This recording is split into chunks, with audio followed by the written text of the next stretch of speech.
Hello students, welcome once again to the channel Forestry Exam Academy. I hope कि जो previous class में मैंने history of forestry जो ancient India का करवाया था वो आप लोगों ने देख लिया होगा वीडियोस को और आपका कॉन्सेप्ट क्लियर हो गया होगा। तो अभी नेक्स्ट जो हम आज करने वाले हैं वो है history of forestry in British period, during the British period. ठीक है, beginning of scientific forestry in India, कैसे साइंटिफिक फॉरेस्ट्री इंडिया में स्टार्ट हुआ था। ठीक है, तो चलिए स्टार्ट करते हैं। देखिए, सबसे पहले हम समझ लेते हैं कि साइंटिफिक फॉरेस्ट्री है क्या। तो सिंपल टर्मिनोलॉजी में अगर देखा जाए तो scientific forestry means the systematic management of forest based on scientific principle to ensure continuous production of forest resources without degrading the forest. मतलब कि साइंटिफिक फॉरेस्ट्री ऐसे कि हम किसी भी पर्टिकुलर फॉरेस्ट एरिया को एक सिस्टमैटिक वे में मैनेज कर रहे हैं कि हम उससे क्या कर रहे हैं, प्रोडक्शन भी ले रहे हैं और एट द सेम टाइम हम उसको सस्टेन भी कर रहे हैं कि इन फ्यूचर भी हमको similar kind of continuous production मिलता रहे। तो इस तरह से अगर किसी फॉरेस्ट को मैनेज कर रहे हैं that is known as scientific forestry. ठीक है, अब साइंटिफिक फॉरेस्ट्री का जो मेन ऑब्जेक्टिव होता है वो क्या होता है। साइंटिफिक फॉरेस्ट्री के जो मेन ऑब्जेक्टिव होते हैं, सबसे पहला है आपका सस्टेन्ड यील्ड। अभी जो मैंने बात किया कि इस तरह से किसी भी पर्टिकुलर फॉरेस्ट एरिया से कंटिन्यूअस प्रोडक्शन लेना सस्टेनेबल वे में कि इन फ्यूचर भी उससे हमको यील्ड मिलता रहे। ठीक है, प्लान्ड हार्वेस्टिंग को प्लान करके करना। ठीक है, फॉरेस्ट का रीजनरेशन, कंटिन्यूअस फॉरेस्ट का रीजनरेशन भी होता रहे। देन फॉरेस्ट का protection, at the same time forest का प्रोटेक्शन भी हो। फिर साइंटिफिक वे में उसका मैनेजमेंट और रेवेन्यू जनरेशन। ये है हमारा साइंटिफिक फॉरेस्ट्री का मेन ऑब्जेक्टिव्स। अब क्या है कि why did scientific forestry start. Scientific forestry हमारे इंडिया में क्यों स्टार्ट हुआ। तो देखिए, before British period forest were mainly manage by local community. हमने एंशिएंट टाइम का देखा था, एंशिएंट हिस्ट्री में, कि उस टाइम पे जितने भी लोकल कम्युनिटीज थे वो मैनेज करते थे फॉरेस्ट को। ठीक है, ब्रिटिशर्स के आने के बाद क्या हुआ कि उन्होंने बहुत ही हाई अमाउंट में डिमांड करने लगे टिम्बर्स का। क्यों टिम्बर्स का इसलिए डिमांड होने लगा क्योंकि जो ब्रिटिशर्स थे वो डेवलपमेंट चालू कर दिया था। तो उस टाइम पे उनको रेलवे स्लीपर्स के लिए टिम्बर की जरूरत पड़ती थी, सिर्फ बिल्डिंग के लिए टिम्बर की जरूरत पड़ती थी, बिल्डिंग्स के लिए, मिलिट्री के लिए, माइनिंग के लिए, रेवेन्यू जनरेशन, इन सब के लिए उनको टिम्बर का बहुत ही हाई अमाउंट में डिमांड था। ठीक है, तो क्या हुआ कि as a result forest were over exploited. तो इसके कारण क्या हुआ कि फॉरेस्ट बहुत ही ज्यादा ओवर एक्सप्लॉइट हो गया ब्रिटिशर्स के आने के बाद। ठीक है, तो फिर ब्रिटिश ने रियलाइज किया कि if the forest continue to be cut indiscriminately timber would soon become scarce. मतलब उन्होंने ये रियलाइज किया कि अभी हम जिस तरह से इलिसिट फेलिंग कर रहे हैं, बिना सोचे समझे हम फॉरेस्ट को काट दे रहे हैं हम अपना डिमांड को पूरा करने के लिए, अगर सेम वे में हम कंटिन्यूअस करते रहें तो टिम्बर की हमारे पास स्कार्सिटी हो सकती है। ठीक है, और यहीं से शुरुआत हुई हमारा साइंटिफिक फॉरेस्ट्री का। ओके, अब देखिए early beginning of scientific forestry. Early कैसे स्टार्ट हुआ साइंटिफिक फॉरेस्ट्री। तो कैप्टन वाटसन 1806, तो एक कैप्टन थे जिनका नाम था वाटसन। ठीक है, इनको पहला first conservator of forest by government of Madras, इनको मद्रास गवर्नमेंट के द्वारा पहला कंजर्वेटर ऑफ फॉरेस्ट बनाया गया। ठीक है, कब बनाया गया, 1806 में। Worked mainly for protection of Malabar teak. इनका जो मेजर वर्क था कि जो मालाबार टीक है उसका कंजर्वेशन हो सके, प्रोटेक्शन हो सके। First attempt to regulate timber extraction.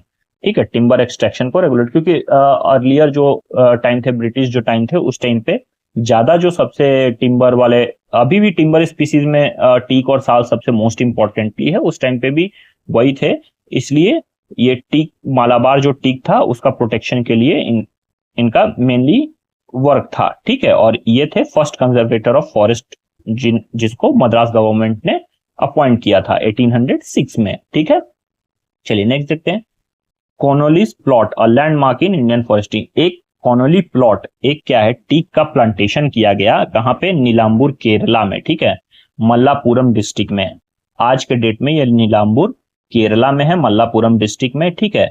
एक टीक का प्लांटेशन एस्टेब्लिश किया गया, कब किया गया? 1842 टू 1846। 1842 में इसको इनिशिएट किया गया था, ठीक है, और 1846 में ये प्लांटेशन कंप्लीट हुआ था, ठीक है, एस्टेब्लिश्ड हो गया था। इसको किसने एस्टेब्लिश किया था? एच.बी.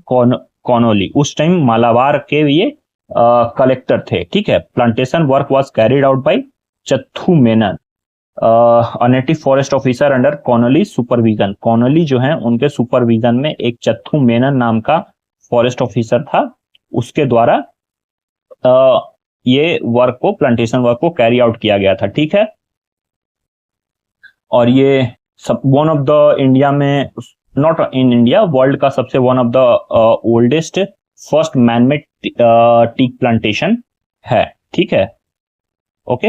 और why was Conolly plot established? Conolly plot क्यों इस्टेब्लिश हुआ था? तो देखिए 19th सेंचुरी में natural teak forest rapidly disappearing due to excessive cutting.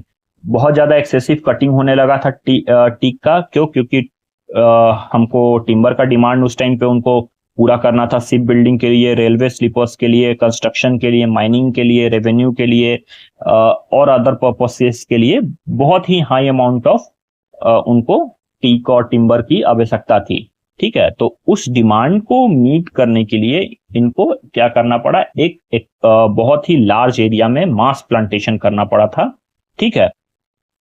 और उसी प्लांटेशन का जो इंचार्ज बनाया गया, किसको बनाया गया? एच.बी. कॉनोली, जो कलेक्टर ऑफ मालाबार थे उस टाइम पे, ठीक है। और किसने हेल्प किया था उनको? चत्तू मेनन ने। और इसीलिए इसका नाम पड़ गया है कॉनोली प्लॉट, ठीक है। और ये कहां है अभी? नीलांबूर केरला में। नेक्स्ट देख लेते हैं। नेक्स्ट क्या है? 1843, beginning of plantation forestry in India. 1843 यानी कि प्लांटेशन फॉरेस्ट्री का जो शुरुआत हुआ, कैसे हुआ? तो 1843 में कैप्टन कैंपवेल, एक नाम कैप्टन थे जिनका नाम था Campbell, introduced eucalyptus pinnata at Wellington, Madras presidency, present day in Tamil Nadu. इन्होंने क्या किया कि यूकेलिप्टस को इंट्रोड्यूस किया ऑस्ट्रेलिया से लाकर, ठीक है, ऑस्ट्रेलिया से ले आकर इक्विलिप्टस को इंट्रोड्यूस किया। This event is considered the beginning of plantation forestry in India, ठीक है। और इसी को प्लांटेशन फॉरेस्ट्री का समझिए बिगिनिंग माना जाता है, ठीक है। और इसको किसने स्टार्ट किया था? कैप्टन कैंपवेल ने। 1847 में अपॉइंट, चलिए नेक्स्ट है ये आपका 1847, appointment of Alexander Gibson as conservator of forest. 1847 में डॉक्टर जो अलेक्जेंडर गिब्सन थे, इनको conservator of forest Bombay presidency के द्वारा अपॉइंट किया गया, ठीक है। और यही अलेक्जेंडर गिब्सन थे जिन्होंने क्या किया कि स्टार्ट किया था beginning of organised forest administration in British India, okay. Alexander Gibson क्या थे? ये रिस्पॉन्सिबल थे ऑर्गेनाइज्ड फॉरेस्ट एडमिनिस्ट्रेशन को स्टार्ट करने के लिए ब्रिटिश इंडिया में। और ये पहला हमारे कंजर्वेटर ऑफ फॉरेस्ट थे जिनको बॉम्बे प्रेसिडेंसी ने अपॉइंट किया था, ठीक है, 1847 में, ओके। नेक्स्ट है फॉरेस्ट चार्टर 1855। फॉरेस्ट चार्टर एक डॉक्यूमेंट समझ लीजिए या पॉलिसी डॉक्यूमेंट है, ठीक है, जिसको किसने इशू किया था? लॉर्ड डलहौजी ने 1855 में, ठीक है। और ये साइंटिफिक फॉरेस्ट्री का फाउंडेशन माना जाता है, फॉरेस्ट चार्टर, ठीक है, foundation of scientific forestry in India. और ये कब इशूड हुआ था? 1855 में, ठीक है। इसका जो फॉरेस्ट चार्टर था, इसमें जो मेजर रिकमेंडेशन जो दिए गए थे वो क्या थे कि government should control forest, local communities control ना करके गवर्नमेंट को फॉरेस्ट को कंट्रोल करना चाहिए। Valuable forest should be protected, और जो हमारे लिए वैल्यूएबल फॉरेस्ट है वो प्रोटेक्ट होने चाहिए। Timber cutting should be regulated, timber cutting के ऊपर भी रेगुलेशन लगाया जाए, ठीक है। Forest officer should be appointed, forest officers appoint किए जाए जो फॉरेस्ट की प्रोटेक्शन कर सके। Then forest should be manage scientifically, और फॉरेस्ट को साइंटिफिक मैनेज किया जाए। ये फॉरेस्ट चार्टर में इंक्लूड किया गया था, मेजर रिकमेंडेशन दिया गया था फॉरेस्ट चार्टर में, ओके। चलिए नेक्स्ट है आपका 1856 टाइम पीरियड। इसमें Hugh Francis Cleghorn, and eucalyptus plantation in India. ठीक है, एक ह्यू फ्रांसिस क्लेगहॉर्न नाम के आदमी थे जिनको बनाया गया पहला conservator of forest Madras presidency के द्वारा। ठीक है, और इन्होंने भी क्या साइंटिफिक फॉरेस्ट मैनेजमेंट का एस्टेब्लिशमेंट किया। ठीक है, Cleghorn strongly advocated the conservation of forest, regulated timber extraction and promoted plant. चलिए ठीक है, इसको ठीक है, इन्होंने इनिशिएट किया था यूकेलिप्टस प्लांटेशन कहाँ पे, उधा मंडलम, आज अभी ओटो कामुंड, अभी ऊटी के टाइम पे नीलगिरी हिल्स में, यहाँ पे इन्होंने उधा मंडलम में इन्होंने क्या किया था, यूकेलिप्टस प्लांटेशन को इंट्रोड्यूस किया था, इनिशिएट किया था। ठीक है, और क्यों किया था इन्होंने initiate, to meet the increasing demand for timber and fuel wood. ठीक है, कब 1856 में। और ये first regular conservator of forest, अगर क्वेश्चन में आ जाए ऐसा कभी कि जो ब्रिटिश इंडिया है या इंडिया का पहला रेगुलर कंजर्वेटर ऑफ फॉरेस्ट कौन है, तो क्या नाम होगा, ह्यू फ्रांसिस क्लेगहॉर्न। ठीक है, नेक्स्ट देखते हैं 1864। 1864 एक समझिए कि हमारे फॉरेस्ट्री सेक्टर में बहुत ही इंपॉर्टेंट ईयर है। ठीक है, क्योंकि इसी टाइम पे हमारा फॉरेस्ट डिपार्टमेंट का एस्टेब्लिशमेंट स्टार्ट हुआ था। इसी टाइम पीरियड पे हम पहला इंस्पेक्टर जनरल अपॉइंट हुए थे। ठीक है, तो देखते हैं, तो the year 1864 marks a turning point in history of forestry in India. अभी हमने डिस्कस किया Lord John Lawrence, the then governor general of India, उस टाइम पे जो गवर्नर जनरल थे जिनका नाम था लॉर्ड जॉन लॉरेंस, इन्होंने इस्टेब्लिश किया एक इंडियन फॉरेस्ट डिपार्टमेंट, एक फॉरेस्ट डिपार्टमेंट का एस्टेब्लिशमेंट किया और अपॉइंट किया doctor Dietrich Brandis as the first inspector general of forest. ठीक है, पहला इंस्पेक्टर जनरल ऑफ फॉरेस्ट किसको अपॉइंट किया गया, डॉक्टर डाइट्रिच ब्रांडिस को, कब 1864 में, किसके द्वारा, लॉर्ड जॉन लॉरेंस के द्वारा। ठीक है, इसी टाइम पे हमारा इंडियन फॉरेस्ट डिपार्टमेंट का भी एस्टेब्लिशमेंट हुआ। अब थोड़ा सा डॉक्टर डाइट्रिच ब्रांडिस के बारे में देख लेते हैं। ये एक जर्मन बॉटनिस्ट और फॉरेस्टर थे। ठीक है, इनको फादर ऑफ इंडियन फॉरेस्ट्री भी कहा जाता है, ये फादर ऑफ ट्रॉपिकल फॉरेस्ट्री भी इनको कहा जाता है। अब इंडिया में as a inspector general appoint होने से पहले ये फॉरेस्ट सुपरिटेंडेंट थे, कहाँ, पेगू, कहाँ है, बर्मा। आज के डेट में इसको हम म्यांमार के नाम से जानते हैं। कब थे वो, 1856 में। Appointment during Lord Dalhousie administration, जब लॉर्ड डलहौजी का एडमिनिस्ट्रेशन था तब, उस टाइम पे ये पेगू नाम का एक जगह है बर्मा में, वहां 1856 में फॉरेस्ट सुपरिटेंडेंट थे। ठीक, फिर 1864 में उनको इंस्पेक्टर जनरल ऑफ फॉरेस्ट बनाया गया इंडिया का। ठीक है, और उनका जो टेन्योर था वो 1864 से 1881 हो गया। ओके, फिर इन्होंने ही डेवलप किया है मॉडर्न वर्किंग प्लान सिस्टम को, ताकि साइंटिफिक फॉरेस्ट मैनेजमेंट हो सके। ठीक है, इन्होंने बहुत ही एक इंपॉर्टेंट की रोल प्ले किया था drafting and implementing the Indian forest act 1865, the first forest law in British India. पहला जो हमारा फॉरेस्ट लॉ ब्रिटिश इंडिया का था वो कब था, 1865 में, और इसमें एक इंपॉर्टेंट की रोल प्ले किया था इन्होंने। ठीक है, कुछ इंपॉर्टेंट बुक्स हैं जिसको डाइट्रिच ब्रांडिस ने लिखा है, जैसे कि the forest flora of north west and central India 1874 में, फॉरेस्ट एंटोमोलॉजी 1882 में, एंड इंडियन ट्रीज 1906 में। ओके, चलिए नेक्स्ट देखते हैं 1867, the Indian forest service, imperial forest service, मतलब 1867 में जो हमारा इंडियन फॉरेस्ट सर्विस है, IFOS, जो यूपीएससी एग्जाम कंडक्ट करवाती है, जिसके तहत हमारे DFOs अपॉइंट होते हैं। ठीक है, तो ये स्टार्ट हुआ था हमारा 1867 में। ठीक, next 1878, foundation of forest research institute FRI Dehradun. देखिए, आज हम FRI देहरादून के नाम से जानते हैं, फॉरेस्ट रिसर्च इंस्टीट्यूट जो हमारा देहरादून में है, लेकिन इसकी जो फाउंडेशन लेड हुई थी वो कब लेड हुई थी, 1878 में। सबसे पहले the first forest school of Dehradun was established in 1878 1878 by doctor Dietrich Brandis. Doctor Dietrich Brandis ने क्या किया कि एक फॉरेस्ट स्कूल ऑफ देहरादून को स्टेब्लिश किया 1878 में। ठीक, फिर क्या हुआ कि 1884 में इसी फॉरेस्ट स्कूल ऑफ देहरादून को रीनेम कर दिया गया और उसका नया नाम रखा गया इंपेरियल फॉरेस्ट स्कूल।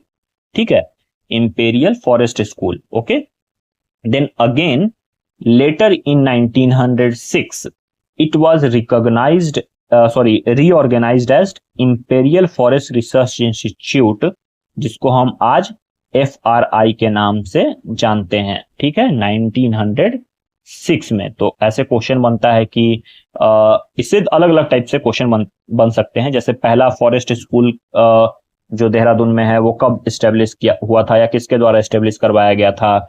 ठीक है, या फिर इंपेरियल फॉरेस्ट स्कूल का एस्टेब्लिशमेंट कब हुआ था, तो 1884 में। Then imperial forest research institute अगर आया, फॉरेस्ट रिसर्च इंस्टीट्यूट, तब 1906 आपका आंसर आएगा। ठीक है, तो इस टाइप से क्वेश्चन थोड़ा कंफ्यूजिंग क्रिएट किए जा सकते हैं। Okay, today it is known as the forest research institute Dehradun. ठीक है, हमारे इंडिया का one of the premier forest institute है। नेक्स्ट है 1881, William Schlich became the second inspector general of forest. 1881 में क्या हुआ, डाइट्रिच ब्रैंडिस ने का जो टेन्योर था वो ओवर हो गया और जो दूसरे इंस्पेक्टर जनरल बने हमारे ब्रिटिश इंडिया के, उनका नाम था विलियम सिलिच। ठीक है, और इन्होंने क्या किया, फर्दर जो डॉक्टर डाइट्रिच ब्रैंडिस है उनके वर्क्स को कंटिन्यू किया। ठीक है, then 1885 the training of Indian Forest Service, Imperial Forest Service officers were formally started। देखिए 1867 में जो हमारा इंडियन फॉरेस्ट सर्विस का स्टार्ट हुआ था, तो क्या हुआ कि जो फॉरेस्ट ऑफिसर्स नए अपॉइंट हुए उनका जो ट्रेनिंग स्टार्ट हुआ, पहला स्टार्ट जो फॉर्मली जो ट्रेनिंग उनका स्टार्ट किया गया वो कहाँ स्टार्ट किया गया, शुरुआत में Royal Indian Engineering College Coopers Hill England. ठीक है, Royal Indian Engineering College Coopers Hill England में इनका ट्रेनिंग वगैरह स्टार्ट हो गया था, जितने भी फॉरेस्ट ऑफिसर्स न्यू अपॉइंट हुए थे। और ये इनका जो मेजर ऑब्जेक्टिव था वो क्या था कि provide professional education in scientific forestry, silviculture, forest engineering, मतलब जो भी फॉरेस्ट्री से रिलेटेड जितने भी सब्जेक्ट्स थे उसमें उनको एक प्रोफेशनल एजुकेशन दिया जाए ताकि आगे चल के फर्दर वो साइंटिफिक फॉरेस्ट का साइंटिफिक वे में मैनेजमेंट कर सके। ओके, चलिए नेक्स्ट क्या है, 1890 टू 1894 का टाइम पीरियड। एक डॉक्टर J.A. वोल्कर थे। ठीक है, ये and the foundation of Indian forest first forest policy. ठीक है, देखिए जॉन अगस्टस वोल्कर, ठीक है, एक ब्रिटिश एग्रीकल्चरल केमिस्ट थे, जिन्होंने क्या किया कि जिनको क्या हुआ, बुलाया गया ब्रिटिश गवर्नमेंट ऑफ इंडिया के द्वारा 1890 में। ठीक है, ताकि कंसल्टिंग के लिए, ठीक, कंसल्टिंग के लिए इनको बुलाया गया 1890 में जॉन अगस्टस वोल्कर को ब्रिटिश गवर्नमेंट ऑफ इंडिया के द्वारा, ताकि इंडियन एग्रीकल्चर प्रॉब्लम है उसको सॉल्व किया जाए। और इनको कहाँ इनवाइट किया गया था, royal agriculture society of England में ये क्या थे, कंसल्टेंट थे। ठीक है, तो इंडिया में इनको इनवाइट किया गया कि आप इंडियन एग्रीकल्चर जो है उसको थोड़ा सा देखिए, अगर कुछ प्रॉब्लम है तो उसको थोड़ा आप सॉल्व कीजिए। After an extensive survey he submitted his famous report. इन्होंने एक बहुत ही एक्सटेंसिव सर्वे किया इंडियन एग्रीकल्चर के ऊपर और एक रिपोर्ट सबमिट किया। उस रिपोर्ट का नाम था improvement of Indian agriculture in 1893। इन्होंने कब बुलाया गया, इनको 1890 में बुलाया गया। 3 साल इन्होंने क्या हुआ, 3 इयर्स ये रिसर्च किया इंडियन एग्रीकल्चर पे इन्होंने, और 1893 में फिर फर्दर एक रिपोर्ट सबमिट किया। इस रिपोर्ट का नाम था इंप्रूवमेंट ऑफ इंडियन एग्रीकल्चर। ठीक है, इस रिपोर्ट में बहुत से चैप्टर थे, जिसमें एक चैप्टर था चैप्टर 8 जिसका नाम था वुड। ठीक है, और यही चैप्टर जो है आगे चल के एक बहुत ही इंपॉर्टेंट फाउंडेशन लेड किया हमारा India first national forest policy, जो हम जानते हैं 1894 के नाम से। ठीक है, then taungya system in India. Taungya के बारे में हम लोग सब जानते हैं कि शिफ्टिंग कल्टीवेशन का ये एक तरह से मॉडर्न फॉर्म है, ठीक है। तो ये जो टाइम पीरियड था हमारा 1890 टू 1896। देखिए जो वर्ड टोंगिया है ये डिराइव हुआ एक बर्मीज लैंग्वेज से। टोंग का मतलब होता है हिल और वाई का मतलब होता है कल्टीवेशन, ठीक है। तो अब इसका थोड़ा टाइम पीरियड देख लेते हैं। 1850 में टोंगिया सिस्टम ओरिजिनेट हुआ था कहाँ? बर्मा, आज के डेट में हम म्यांमार के नाम से जानते हैं। 1890 में introduce to India by doctor Dietrich Brandis. 1890 में डाइट्रिच ब्रांडिस ने क्या किया? इंडिया में इसको इंट्रोड्यूस किया।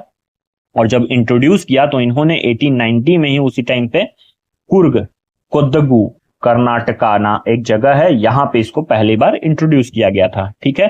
फिर 1896 में पहला जो सक्सेसफुल टोंगिया प्लांटेशन था उसको कहां एस्टेब्लिश किया गया? नॉर्थ बंगाल में, ठीक है। देन आता है हमारा एक इंपॉर्टेंट और माइलस्टोन 1927, जब हमारा इंडियन फॉरेस्ट एक्ट जो था पहली बार इनेक्ट हुआ था। तो Indian forest act 1927 was enacted by British government to consolidate and amend the existing forest law, particularly the Indian forest act of 1865 and 1978।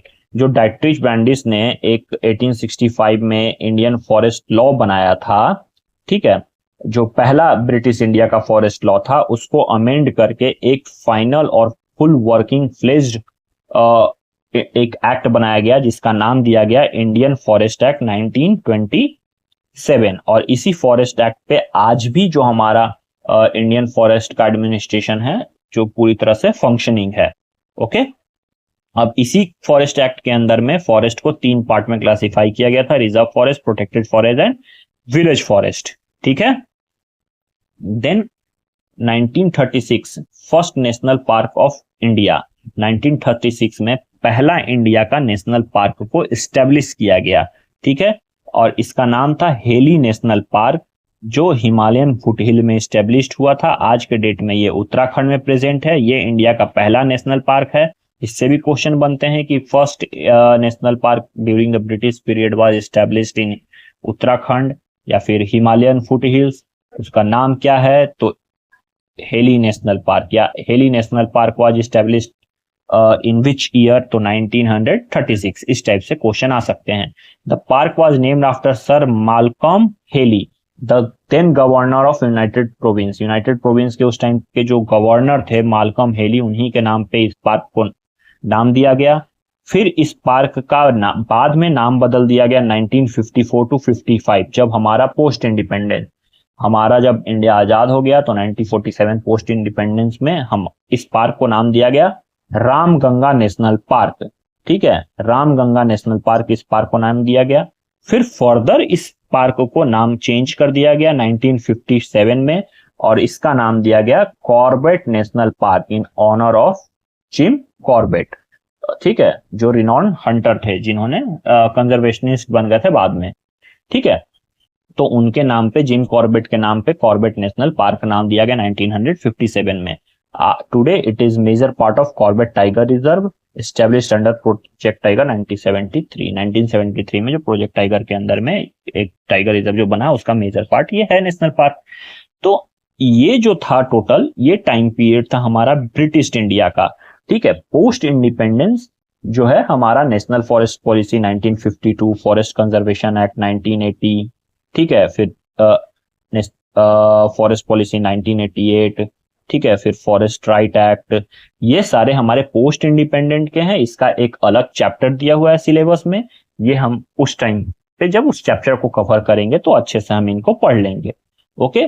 I hope कि अभी हमने जो भी डिस्कस किया आपको अच्छे से समझ में आ गया होगा, ठीक है।